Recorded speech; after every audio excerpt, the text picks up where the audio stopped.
thank you very much for agreeing to meet online and speak about the war unfolding in Ukraine. On February the 9th, you published an analytical comments on the possible scenarios that Russia could play in Ukraine. What do you think now? How true they were, the scenarios you described? Well, they chose the worst of the possible options. So it was, there was one option was they would try and exploit the buildup to gain concessions with Ukraine regarding Minsk and other issues. Another was they were trying to gain concessions from the West on the European security treaties they proposed and other matters. There was a possible scenario with a limited intervention in the Donbass to fortify the so-called Donetsk and Luhansk People's Republics.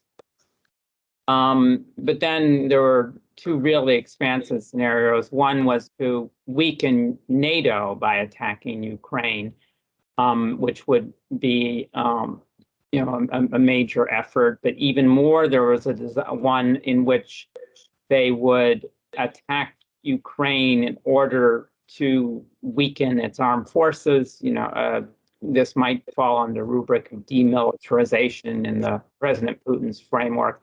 And the rationale here was Ukrainian military was growing increasingly stronger, so they would launch a preventive war to weaken it decisively and keep Ukraine at their mercy for renewed attack. But the worst of the scenarios was just what we're seeing now, was an all-out invasion designed to take over the entire country, replace its government, and basically absorb it one way or another as a union republic into Belarus or Russia, or actually just part of Russian territory, or somehow just bring the whole territory under their control. And that was the most extreme scenario, the most worrisome, but seemed to be not unlikely. But like many things, I got this one wrong.